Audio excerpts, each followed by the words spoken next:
Mais quelle belle journée! Eh bien c'est parti. Je pense qu'il y aura 2 reportages, je ne sais pas encore. Bienvenue sur ma chaîne YouTube PP World pour donc un premier reportage sur Netflix, les coulisses techniques de Netflix. Parce que ça fait un petit moment que j'aimerais savoir plusieurs choses. D'abord, comment fonctionne la page d'accueil? Quand on arrive sur Netflix, c'est quoi? Ça fonctionne comment? Après, qu'est-ce qui se passe quand on appuie sur la télécommande pour envoyer quelque chose sur Netflix? Donc il y a tous ces détails techniques et plein d'autres choses, hein, le contenu, la compression, quelles sont les évolutions techniques faites autour de la compression. Donc j'aimerais savoir tout ça. Et du coup, Netflix était super cool. Et ils m'ont dit, bah ok, c'est cool, c'est bien, maintenant tu vas pouvoir justement faire le reportage que tu souhaites faire directement chez Netflix. Donc je vais rentrer ici et c'est là que ça va se passer. Let's go! Direction les secrets de Netflix. Voilà, vous le vivez en même temps que moi, hein, parce que c'est ça qui est important sur cette chaîne. Donc, 5e ou 6e, vous avez dit? 6e. Donc voilà, nous sommes dans l'ascenseur de Netflix, qui a déjà pas le même son que les autres ascenseurs, il est déjà mieux que les autres. L'ascenseur de Netflix. France. Parce que j'avais fait un truc aux États-Unis. Avant, on me voit pas. Si, je suis là, je suis con. J'étais déjà allé voir justement Netflix, mais c'est la première fois que je peux venir filmer sur des petites choses que j'avais demandé. Ils sont absolument adorables. C'est absolument génial. Donc nous voilà au lieu-dit, avant de commencer le reportage. Donc j'ai eu la chance de faire plusieurs reportages avec Netflix en Allemagne, aux États-Unis, au siège de Netflix, donc à Los Angeles. Et là, c'est un petit peu différent parce que c'est vraiment un reportage basé sur la technique. C'est-à-dire que c'est pas uniquement des coulisses, des productions et autres, c'est comment est-ce qu'on parvient à gérer de tels flux avec justement les contenus. Qu'est-ce qui se passe quand on appuie sur la télécommande? Est-ce qu'il y a ici un poste de contrôle qui permet de savoir un petit peu où on est? Est-ce qu'il peut y avoir un engorgement de débit, des choses comme ça? Donc tout à l'heure, on pourra parler à Thomas, qui se fera un plaisir, j'espère, je ne sais pas encore, qui se fera un plaisir de répondre aux questions, et des questions j'en ai. Donc c'est pour ça, je prévois, je pense qu'il y ait 2 vidéos, donc volume 1, volume 2, sur les coulisses techniques de Netflix. Bon allez, c'est parti, je pense que ça va être une très belle journée. Regardez un petit peu, puis j'adore embêter les gens avec des caméras, regardez un peu ce ciel. Ça va être le best moment de ma vie quand même. Salut Thomas. Salut Pépé. Tu vas bien? Oui, très bien, et toi? Bah, bienvenue chez Netflix.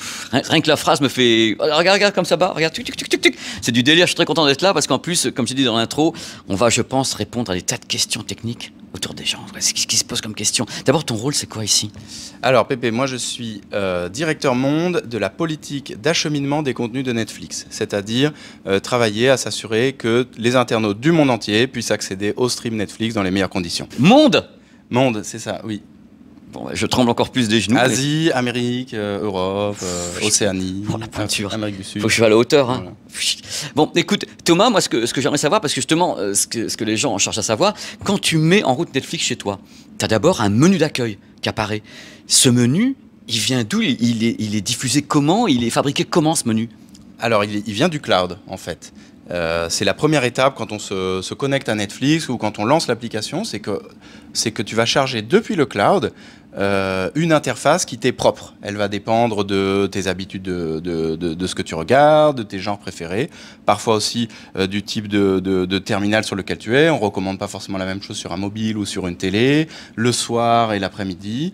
Donc tu vas recevoir une interface entièrement personnalisée qui est calculée dans le cloud à chaque connexion. Et d'ailleurs, si tu as plusieurs profils peut-être dans ton foyer qui regardent Netflix, tu t'apercevras que la page d'accueil que tu as et que les autres profils ont, en général, est très différente.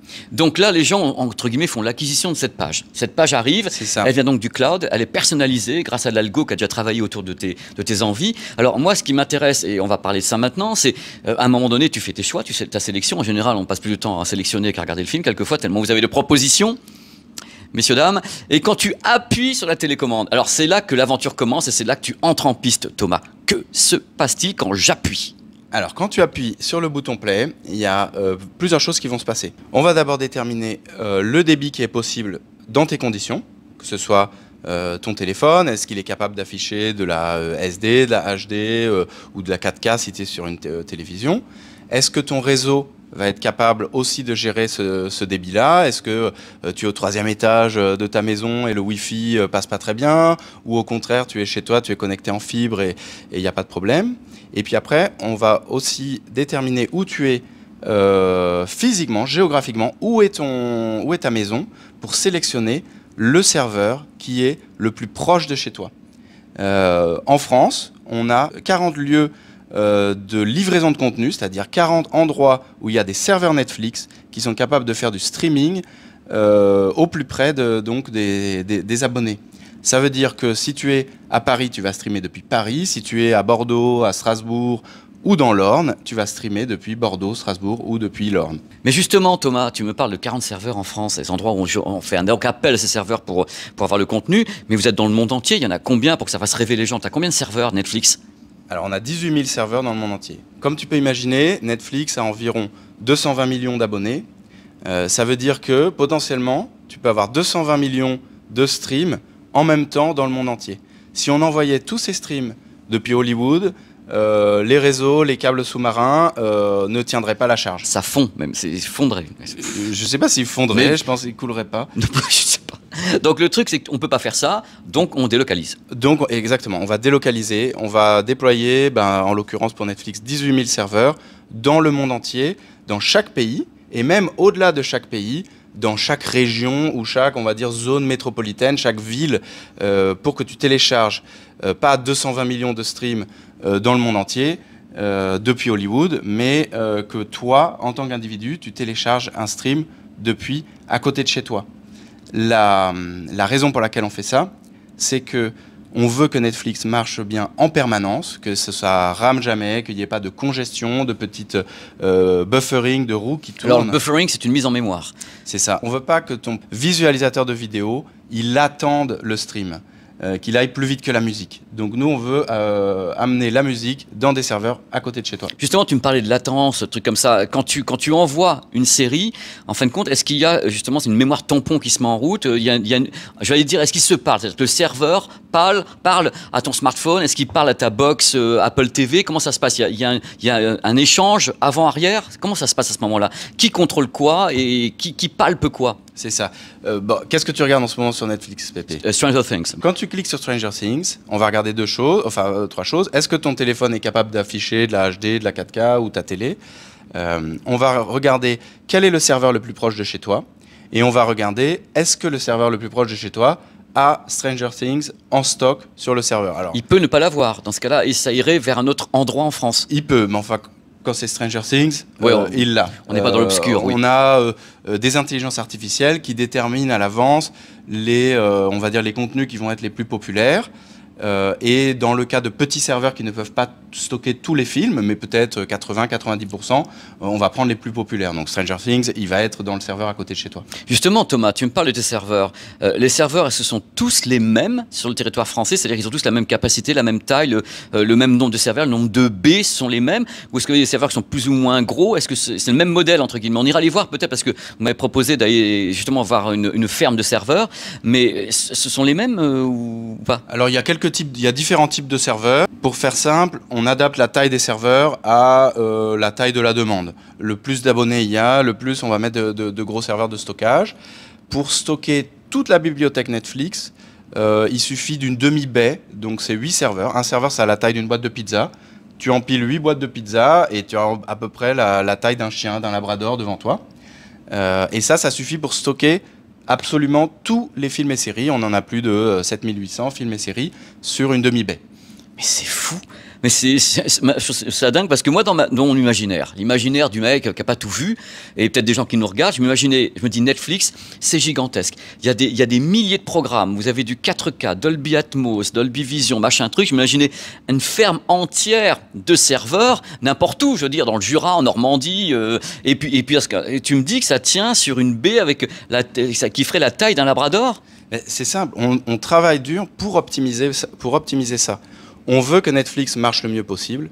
Pour que ça marche le mieux possible, il faut qu'on soit capable de distribuer le contenu dans le plus d'endroits possible pour éviter de se retrouver d'avoir de la congestion. Et donc, on travaille dur pour fabriquer les serveurs les plus efficaces possibles, les plus petits possibles, qui puissent stocker un maximum de films. Donc justement, tu parles de stockage. Qui charge ces serveurs? C'est-à-dire, qui s'occupe, par exemple, vous avez, je sais pas, 10 000 séries, 10 000 films, quand on rajoute, est-ce que vous les rajoutez en même temps partout? Comment ça se passe? Qui fait l'échange pour charger ces serveurs ou enlever des films qui seraient en fin de vie chez vous? Alors, les serveurs sont hébergés par nos partenaires, qui sont les opérateurs télécoms, les opérateurs Internet. Ah, on y arrive. Quand on fait la planification des réseaux, prévoir où vont être les serveurs, en fait, on travaille avec les opérateurs télécoms. C'est eux qui nous disent, mes abonnés par exemple dans la région sud, sont connectés à un nœud à Marseille ou à Nice, et donc on va leur dire c'est là, à Marseille ou à Nice, qu'il faut héberger les serveurs. Donc c'est avec les opérateurs télécoms qu'on va dimensionner combien de serveurs il faut et à quel endroit. Là, on va donner à nos partenaires opérateurs les serveurs, les machines. Elles seront préchargées avec tous les films et séries qu'on peut mettre dedans. Donc, ils n'ont même pas besoin de les télécharger. Elles arrivent par la poste préchargées. Et c'est qu'en cas de nouvelles sorties, par exemple la nouvelle saison de Stranger Things, là, il faut la télécharger à distance. Et donc, on va demander aux opérateurs quand est-ce que vous préférez qu'on télécharge cette vidéo, quand est-ce que ça vous arrange. En général, ils nous répondent la nuit quand le réseau est vide, parce que du coup, ça n'occupe pas de place sur les réseaux. Et donc, on va faire ça. On va envoyer les derniers contenus la nuit sur les serveurs pour qu'ils soient toujours mis à jour avec le dernier contenu. Mais c'est fou ça. Donc ça veut dire que vous n'avez pas une sorte de salle de contrôle à me montrer, genre le trafic de la RATP avec plein d'écrans partout, qui disent voilà, à tel endroit il y a ça, ça, ça, ça, ça. C'est plutôt des endroits où il y a des serveurs qui sont stockés par vos partenaires, que vous chargez via ce que vous leur envoyez et en synchro pour que tout le monde ait tout en même temps. Mais c'est une machinerie d'enfer. Voilà, la salle de contrôle, c'est le cloud en fait qui va déterminer ce que les gens regardent, où, quand, et qui va charger les serveurs de la bonne manière. Mais Thomas, ici on est donc chez Netflix à Paris. Ici, est-ce qu'il y a un endroit dans cette entreprise où vous avez une sorte de check de tout ce qui se passe, où vous n'avez aucune salle de ce type de contrôle, où il y a un endroit, il y a des écrans qui disent voilà, ça, le débit c'est ça, il y a peut-être une congestion qui va arriver là, vous n'avez rien de tout ça ici. C'est géré par vos partenaires. Alors Pépé, on a la visibilité de ces informations, il y a une sorte de centre de contrôle, mais bien sûr il est virtuel sur Internet. Ce sont des systèmes auxquels nos ingénieurs accèdent autour du monde, sur leur ordinateur. Bon, depuis la pandémie, ils peuvent être un peu partout dans le monde, c'est pas une salle physique de contrôle. Est-ce que tu peux me parler de la compression? Parce que les gens qui nous regardent doivent se poser des questions sur la compression vidéo, la compression audio. Est-ce que vous, en tant que Netflix, on imagine il y a entre 5 ans auparavant et maintenant, est-ce que vous avez fait un travail sur la compression? C'est les mêmes codecs de compression? Est-ce que maintenant c'est le même poids ou vous avez réduit drastiquement ce qui rentre dans les tuyaux tout en gardant la qualité? Alors on travaille toujours à optimiser le débit pour que ça marche le mieux possible. Donc c'est un équilibrage entre d'un côté la qualité des vidéos qu'on veut offrir, et on veut toujours la meilleure qualité possible, mais aussi réduire les débits autant que possible, et on veut le débit le plus faible possible, encore une fois, parce que c'est ce qui va faire que ça va marcher mieux et utiliser le moins de ressources possible. Donc évidemment, il y a une sorte de contradiction. On investit dans les deux technologies, à la fois la technologie d'évaluation de qualité des vidéos. Donc on a un algorithme qui a gagné un Emmy Award et qui va regarder tous les épisodes, tous les films et dire voilà, là la qualité elle est à 70%, la 80, la 90 à chaque image. C'est un algorithme qu'on a entraîné avec des réalisateurs. Ça s'appelle comment le pépère? On l'appelle VMAF, c'est un acronyme. Très très joli. C'est un acronyme. C'est une intelligence artificielle, donc il n'est pas coquet sur son nom, et on l'a entraîné avec voilà, les producteurs, les réalisateurs, tous nos créatifs à Hollywood et dans le monde entier, pour savoir évaluer la qualité des vidéos. Et ça, c'est une technologie, le fait d'avoir une machine qui peut regarder des heures et des milliers d'heures de vidéos en permanence et toujours donner la qualité qu'il évalue, c'est quelque chose qui est extrêmement utile pour pouvoir justement faire ces arbitrages entre qualité et le débit. D'accord. Mais si on compare, entre guillemets, la qualité et le débit il y a 4 ans chez Netflix, vous êtes descendu maintenant à 15,2 mégas par seconde, un truc comme ça, vous avez 15,6 ou un truc comme ça pour avoir du 4K? C'est ça, ouais, ça dépend des qualités. Donc on évalue en permanence la qualité, et à qualité constante ou à qualité cible, c'est-à-dire la qualité qu'on veut pour les membres, on va réduire le débit au maximum, et c'est quelque chose sur lequel on investit continuellement. On a eu des résultats assez spectaculaires avec toute l'industrie, bien sûr, puisque sur les 5 dernières années, à qualité rigoureusement équivalente, le débit a été divisé par 2. Tout en gardant la même qualité d'image et qualité Dolby Atmos et autres, et vous avez gardé la même qualité. Donc ce qui signifie que vous avez plus de souplesse pour diffuser aux gens sans qu'il y ait de congestion. C'est ça, moins de congestion et ou meilleure qualité. En général, c'est les deux.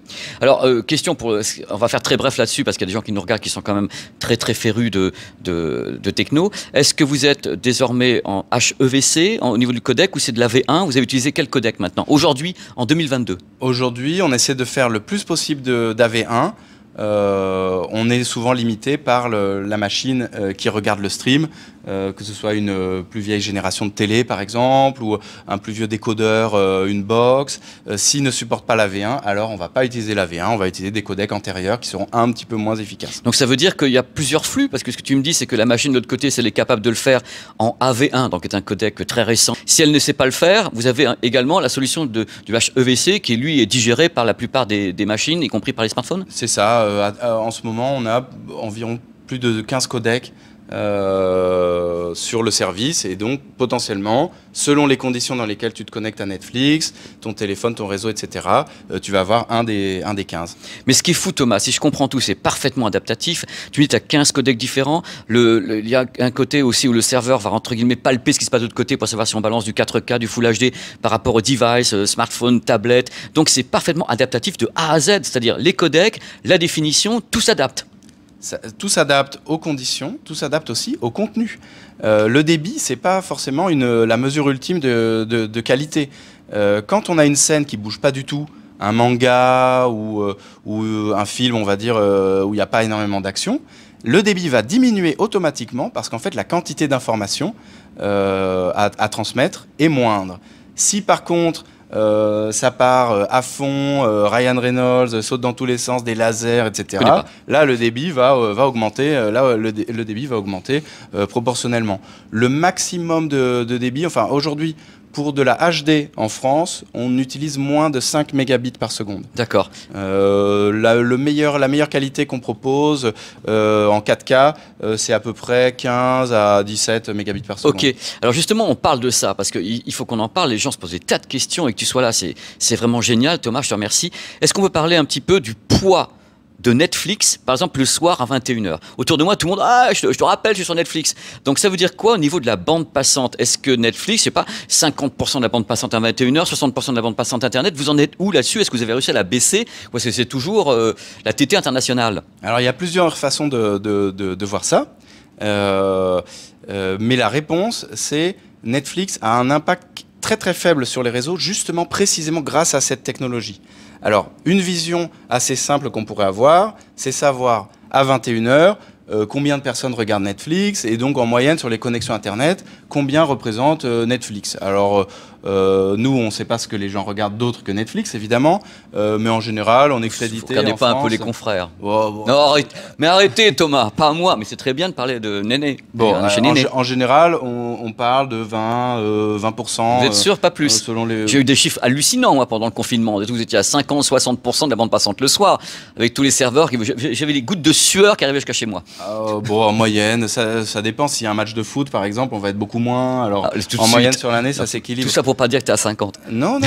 Je crois qu'on est autour de 25-30. Mais ce qui est important à comprendre, c'est qu'en fait, les points sur les réseaux où le trafic s'additionne et où on a des risques de congestion, ou alors on peut avoir des coûts à devoir fabriquer plus de réseaux à cause du trafic, c'est en fait au cœur du réseau, là où tous les trafics s'accumulent. En France, par exemple, les principaux opérateurs ont leur gros cœur de réseau dans la région parisienne. Oui, ça veut dire que quand on fait du Zoom, quand on regarde Netflix, un autre service de streaming, quand on joue aux jeux vidéo, en général, tous les trafics vont s'additionner à Paris.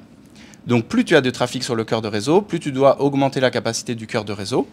Et ça peut avoir des risques de congestion. Comme notre approche, c'est l'inverse, c'est d'optimiser pour la qualité et de distribuer les contenus au maximum. En fait, on n'est pas spécialement dans le cœur de réseau, et puisqu'on va distribuer les contenus dans les 40 points d'interconnexion partout en France. Et donc, en fait, ce que tu vas observer, c'est que sur un réseau d'opérateurs qui se connectent sur un ou plusieurs des 40 points d'interconnexion qu'on a en France, en fait, dans leur cœur de réseau, Netflix va représenter une part quasiment négligeable du trafic Internet. C'est toute la beauté du système Open Connect. Là, c'est de la magie. Justement, Open Connect, parce que là, tu emploies pour la première fois ce mot Open Connect que tu n'as pas employé tout à l'heure. Open Connect, c'est quoi? Ça a combien d'années d'existence? Et c'est votre écosystème? C'est quoi? Comment tu peux le résumer, toi, Thomas, l'Open Connect de Netflix? Open Connect, c'est le nom qu'on donne à ce réseau de 18 000 serveurs autour du monde, à ce réseau qui permet de distribuer les contenus au plus près des tes abonnés pour que ce soit le plus efficace. C'est un programme qu'on a lancé il y a 10 ans. Thomas, arrive la question de la planète. L'adage veut que, non pas uniquement Netflix, que globalement, le streaming soit vraiment un dévoreur de données, d'énergie. Que le fait qu'on ait comme ça tous Netflix le soir ou d'autres entités de tes confrères, ça soit une catastrophe pour la planète. Qu'est-ce que vous, en tant que Netflix, et toi, a à répondre à ça au niveau de la consommation en données et en énergie? Bien sûr, c'est une excellente question, Pépé. Je te remercie de la poser. Ça te met pas mal à l'aise au moins? Non, non, c'est un sujet. Pas du tout. C'est un sujet justement sur lequel on travaille dans l'optimisation. C'est-à-dire que là, notre philosophie, c'est de dire on veut que le service marche le mieux possible parce que c'est bon pour les abonnés et donc évidemment c'est bon pour Netflix. Pour qu'il marche le mieux possible, il faut qu'il utilise le moins de ressources possible, le moins de bande passante, le moins de débit. C'est pour ça qu'on met des serveurs partout pour qu'on ne consomme pas de bande passante sur les cœurs de réseau. Et trajet plus court, c'est ça que tu veux dire? Un trajet plus court. Un trajet plus court. Et c'est aussi pour ça qu'on travaille sur l'optimisation de la compression pour réduire les débits au maximum. À son tour, cette optimisation de la consommation de ressources fait qu'on va générer moins de coûts pour Netflix, moins de serveurs, moins de bandes passantes, moins de coûts pour les opérateurs télécoms, moins de coûts de construction de réseaux, etc. Et donc, in fine, moins de ressources aussi énergétiques ou matérielles. C'est-à-dire qu'on construit moins de serveurs, on construit moins d'équipements réseau, on consomme moins d'énergie. Tu allèges la structure. Voilà, on allège. Moi, ce qui faisait penser que l'énergie était, dans tous les cas, gaspillée, c'est que j'imagine une salle de contrôle avec des écrans, des serveurs partout, des trucs qui étaient vraiment une ferme. Et là, c'est même pas une ferme. Tout est réduit. Mais tu as une idée pour 200 000 personnes qui regardent, combien est-ce qu'on consomme? Oui, tout à fait. 200 000 personnes, ça représente à une demi-baie, donc ce Labrador dont on parlait plus tôt, qui envoie 200 000 streams en même temps. Une demi-baie comme ça consomme 5 kW. Pour te donner une idée, quand tu connectes une maison moyenne en France à EDF ou tout autre fournisseur d'électricité, c'est 10 kW. Donc même pas le poids d'une maison pour servir 200 000 streams en même temps. C'est vrai que ça paraît contradictoire. On a un service ça paraît surprenant parce qu'on a un service qui est utilisé dans le monde entier, qui permet aux internautes du monde entier de regarder le contenu qu'ils veulent. Pour que ça marche le mieux possible, il faut que ça consomme le moins de ressources possible. Et donc, ça va permettre à ce que ça coûte moins cher et que ça consomme moins de ressources énergétiques. La plupart, et j'invite chacun de tes abonnés à se renseigner, par exemple sur le site de l'Agence internationale de l'énergie, qui est très neutre à ce sujet, on voit la consommation sur les réseaux qui augmente avec le temps, et on voit la consommation des réseaux, c'est-à-dire la consommation en trafic, qui augmente, mais la consommation des réseaux, c'est-à-dire en consommation d'électricité, qui est à peu près constante. Et ça, c'est grâce à tous ces investissements pour rendre la technologie la plus efficace possible. Thomas, tu as été impérial. Non, mais super transparent en plus, parce que j'ai posé des questions qui n'étaient pas simples, parce que les questions que les gens se posent sur l'énergie, qu'est-ce qui se passe, les serveurs. Moi, j'ai envie d'aller encore plus loin avec vous et aller voir donc des serveurs, d'aller sur le terrain et voir un petit peu les choses. Et merci Thomas, ça a été vraiment génial. J'espère que les gens ont apprécié. Tu as été très clair. Bravo. Merci à toi Pépé. Et pour la prochaine, on t'invite à venir visiter un des emplacements où on a des serveurs Open Connect en France. Voilà qu'on voit ça, parce que j'ai du mal à imaginer tout votre catalogue stocké dans un demi-serveur. Ça me paraît fou, quoi. Ça me paraît fou. Dans une boîte de pizza. Une boîte de pizza. Pizza, voilà. Netflix, pizza, vous pouvez faire un concept là-dessus. Allez, merci Thomas. Merci Pépé. C'est moi. Mais quel talent, mais quel talent. Voilà, c'est le rooftop carrément chez Netflix. C'est la fin de cette vidéo. C'est la fin de cette vidéo, j'ai été super content de faire cette vidéo. Voilà, bye bye Netflix, on se revoit très vite parce que j'ai d'autres projets justement de petites émissions comme ça, de petits shows avec Netflix. J'ai tellement de questions encore à poser sur la façon dont fonctionne Netflix dans le côté coulisses techniques parce que c'est un vivier justement qui est très futuriste puisqu'on est dans le streaming, l'évolution du streaming, la compression, il y a plein de trucs à voir. Messieurs, dames, ciao, salut Monsieur Mo, salut Camille. Allez, c'est parti. On va donc redescendre. Ciao.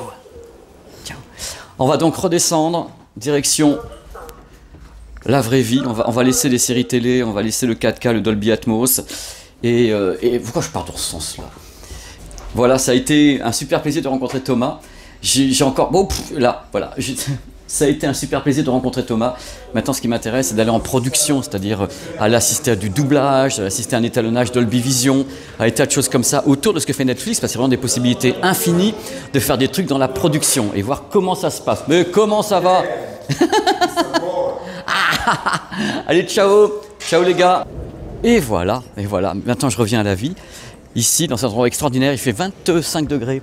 À Paris, donc c'est top. Et c'est la fin officielle de cette vidéo. Ça fait 15 fois que je vous dis que c'est fini, mais là c'est fini pour de bon.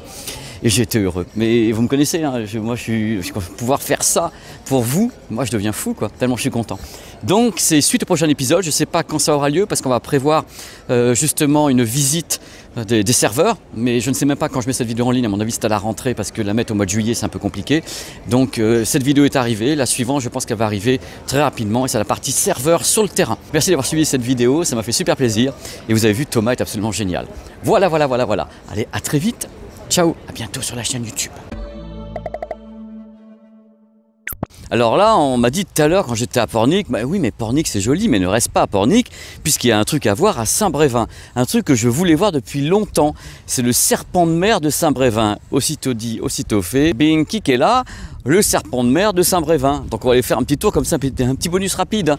On va aller à l'intérieur justement de la carcasse et tout, de cette œuvre absolument incroyable qui est déposée ici, hein, sur la plage. Vous avez donc le fondement, l'arrière-train du serpent qui est devant vous. On va aller à l'intérieur justement dans les anneaux. D'abord, plaisir des yeux, des petites images comme ça avec le coucher de soleil. Regardez comme c'est beau. Avec ce serpent qui se dessine comme ça. Filmé, capté par le S22 Ultra en 4K avec moi qui marche dans les algues, en toute la bouillasse pour faire les plus belles images du monde. Et on va donc aller à l'intérieur. Allez, c'est parti, séquence émotion, on rentre à l'intérieur des entrailles. Ça va vous faire des jolis plans comme ça.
C'est pas tous les jours qu'on peut aller dans les entrailles comme ça d'un serpent de mer.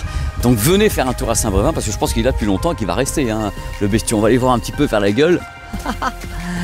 Qui est ici. Ah, c'est super beau. C'est super beau. C'est marrant comme tout.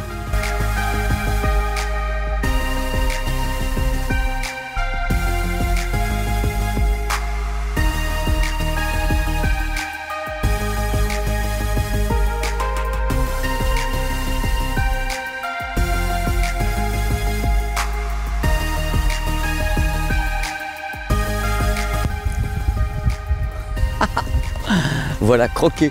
C'est une des dernières images de ce petit bonus avec le serpent de mer de Saint-Brévin. C'est avec cette image du serpent de mer que je vous laisse. Il est là, il vous attend, il est à 15 minutes de Pornic. D'ailleurs, la nature commence à s'installer un petit peu de tous les côtés, hein.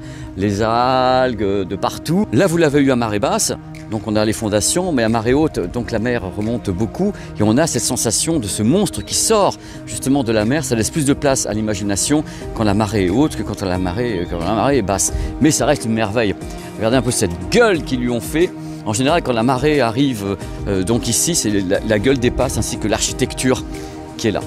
Là, vous l'avez en contre-jour en plus. Je voulais vraiment vous faire ces images parce que je me suis dit, tiens, en bonus sur la chaîne, ça serait cool. En plus, pour les gens qui habitent dans le coin et ceux qui n'y habitent pas, pour voir un petit peu le serpent de mer. Voilà, c'est fini.